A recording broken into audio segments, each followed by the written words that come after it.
ನಮಸ್ಕಾರ. ಈ ಕಡೆ ಎಲ್ಲರೂ ಲಕ್ಷ ಕೊಡ್ರಪ್ಪ. ಯಾಕಂತಂದ್ರೆ ನಮ್ಮ ಊರಿಗೆ 7.5 ಕೋಟಿ ರೂಪಾಯಿ ಸ್ಯಾಂಕ್ಷನ್ ಮಾಡಿದ್ರು. ಯಾರಂತಂದ್ರೆ ಅಂಜಲಿತಾಯಿ ನಿಂಬಾಳ್ಕರ್ ಅವರು. ಅದೀಗ ಕೆಲಸ ಏನಾಗೈತೆ ಅಂದ್ರೆ ನೆನಗುದ್ದಿ ಬಿದ್ದೈತಿ. ಯಾಕಂತಂದ್ರೆ ಇಲ್ಲಿ ನೋಡ್ರಿ, ಇಷ್ಟು ಸಮೃದ್ಧವಾದ ನೀರ ಇದು ನಮ್ಮ ಇಟಗಿ ದೊಡ್ಡ ಕೆರೆಗೆ ಬಂದು ಬಿದ್ರೆ ಎಷ್ಟು ಸಮೃದ್ಧ ಆಕೈತೆ ನಮ್ಮ ಊರ. ಈಗ ಇಲ್ಲಿಂದ ಈ ಮಟ್ಟಿ ದಾಟಿ ಕುರ್ಸಿದಪ್ಪನ ಗುಡ್ಡಕ್ಕೆ ಹೋದ್ರೆ ಸಿಂಗ್ಯಾನ ಕೆರೆ ತುಂಬತೈತಿ, ಗಂಜಪೇಟೆ ಕೆರೆ ತುಂಬತೈತಿ. ಗಂಜಪೇಟೆ ಕೆರೆ ತುಂಬತಂದ್ರೆ ಸೇದ ನಮ್ಮದು ದೊಡ್ಡ ಕೆರೆಗೆ ಬಂದು ಬೀಳ್ತೈತಿ. ದೊಡ್ಡ ಕೆರೆ ವಿಚಾರ ಕಟ್ಟ ಇದು ಬಂದು ನೀರು ಬಿತ್ತು ನಮ್ಮೂರು ಬಂಗಾರ ಬೆಳೆಯುವಂಥ ಭೂಮಿ ಆಗ್ತೈತಿ. ಮತ್ತು ನಮ್ಮ ಊರಿಗೆಲ್ಲ ಭಾಳ ಅನುಕೂಲ ಐತಿ. ಇನ್ನೊಂದೇನೋ ಈಗ ಬರಗಾಲ ಬೀಳ್ತೈತೆ ಅಂತ ಹೇಳತ್ತಾರೆ. 15 ವರ್ಷ ಅಲ್ಲ 20 ವರ್ಷ ನಮ್ಮ ದೇಶಕ್ಕೆ ಬರಗಾಲ ಬಿದ್ದರೂ ಸಹಿತ ನಮ್ಮ ಊರಿನ ಪರಿಸ್ಥಿತಿ ಹೆಂಗೆ ಇರ್ತೈತೆ ಅಂತಂದ್ರೆ ಬೋರೆಲ್ಲ ರೀಚಾರ್ಜ್ ಆದಪ್ಪ ಅಂತಂದ್ರೆ ಬಂಗಾರದಂಥ ಬೆಳೆನೂ ತೆಗಿಬೋದು, ಬಂಗಾರದಂಥ ಮನುಷ್ಯನೂ ಆಗ್ತಾರೆ ನಮ್ಮ ಊರಾಗ ಅಂತ ಹೇಳ್ತಾ ತಿಳ್ಕೊಂಡು. ಆದ್ರೆ ಎಲ್ಲರಿಗೂ ಒಂದು ವಿನಂತಿ ಏನಂತಂದ್ರೆ, ಈ ಕೆನಾಲ್ ಕೌಲಿ ಯಾರ್ಯಾರ್ದು ಹೊಲದಾಗ ಐತಲ್ಲ ಅವ್ರು ಯಾರು ದಯವಿಟ್ಟು ಕಸ ಕಟ್ಟಿ ನಿಮ್ಮ ಏನೇನು ಒಗ್ಯಾತಾರೆ ಅವನ್ನೆಲ್ಲ ತೆಗಿರಪ್ಪ. ವರ್ಷ ಸ್ವಚ್ಛ ಇಟ್ಕೋರಿ. ವರ್ಷ ಸ್ವಚ್ಛ ಇಟ್ಕೊಂಡ್ರಿ ಅಂದ್ರೆ ಈ ರೀತಿ ನೀರು ಬಂದು ಬಿದ್ರೆ ನಮ್ಮ ಹೊಲ ನಮ್ಮ ಊರ ಎಲ್ಲ ಸಮೃದ್ಧಿ ಆಕತ್ತ ಅಂತೇಳಿ ತಮ್ಮಲ್ಲಿ ವಿನಂತಿಸ್ಕೊಳ್ತಾನು.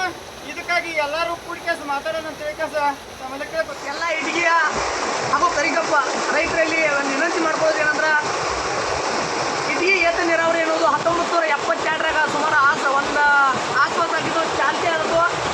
ತದನಂತರದಲ್ಲಿ ಒಂದು 2-3 ವರ್ಷ ಚಾಲುವಾಗಿ ಇದು ನೆನಗುದಿಗೆ ಬಿದ್ದ ಕಾರಣ ಮಾನ್ಯ ಡಾಕ್ಟರ್ ಅಂಜಲಿತಾಯಿ ನಿಂಬಾಳ್ಕರ್ ಅವರು ಶಾಸಕರಾಗಿದ್ದಾಗ ಈ ಕಾಮಗಾರಿಯನ್ನು ಮತ್ತೆ ಕೈಗೆತ್ತಿಕೊಂಡು ಸುಮಾರು 7.5 ಕೋಟಿ ರೂಪಾಯಿ ಬಿಡುಗಡೆ ಮಾಡಿಸಿ ಕಾಮಗಾರಿಯನ್ನು ಚಾಲ್ತಿಯನ್ನು ಮಾಡಿದ್ರು. ಆ ಮಾಡಿದ ಪರಿಣಾಮ ಇದೇ ನೀರು ನೀವು ನೋಡ್ತಾ ಇದ್ದೀರಿ. ಈ ನೀರು ಇಲ್ಲಿ ಬರ್ತಾ ಇದೆ. ಇದೇ ನೀರನ್ನು ನಾವು ನಮ್ಮ ಊರಿನ ಪಕ್ಕದಲ್ಲಿರುವಂಥ ಜೊಳ್ಳಿಗೆರೆಗೆ, ಯಾಕಂದ್ರೆ ನಮ್ಮ ಊರಿಗೆ ಸಂಪೂರ್ಣ ನೀರು ಕುಡಿಯೋಕ್ಕೂ ಹಾಗೂ ಎಲ್ಲ ಇನ್ನಿತರ ನೀರು ಬೇಕಂದ್ರೆ ನಾವು ಆ ನೀರು ನಮ್ಗೆ ಕೆರೆ ಸ್ಟೋರೇಜ್ ಆಗಬೇಕು. ಅಲ್ಲಿಂದ ನೀರು ಹೋಗ್ಬೇಕಂತ ಚೆಕ್ ಮಾಡಕ್ಕೆ ನಾವು ಕೆಲವೊಂದು ಸಲ ಯುವಕರಲ್ಲಿ ಇಲ್ಲಿ ಬಂದು ನೋಡಿದಾಗ ಈ ಜೊಳ್ಳಿಗೆರೆ ತುಂಬಿಸಿ ಒಂದೇ ಆಗಬಾರ್ದು. ಇದನ್ನ ನಮ್ಮ ಇಟಗಿ ದೊಡ್ಡ ಕೆರೆಗೆ ಹೋಗ್ಬೇಕಾದ್ರೆ ನಮ್ಮ ಬೆಳೆಸ್ಬಿಟ್ಟು ಕೆರೆ ಅಂತಿದೆ ಮಡ್ಡಿ ಬಿಡುತ್ತಾ ಆ ಕೆರೆಗೆ ನೀರನ್ನು ಹೋಗಿ ಅಲ್ಲಿ ಹಾಕಿದ್ರೆ ಆ ಮೂರು ಸಂಪೂರ್ಣ ನೀರಾವರಿ ಆಕತಿ. ಯಾಕಂದ್ರೆ ಈಗ 2 ಬೋರ್ ಸ್ಟಾರ್ಟ್ ಅದಾವ, ಇನ್ನೂ 2 ಬೋರ್ ಅದು ಇದಕ್ಕಿಂತ 2 ಪಟ್ಟು ನೀರು ಜಾಸ್ತಿ ಬರ್ತೈತೆ. ಈ ಕಾಮಗಾರಿ 80% ಆಗಿದೆ.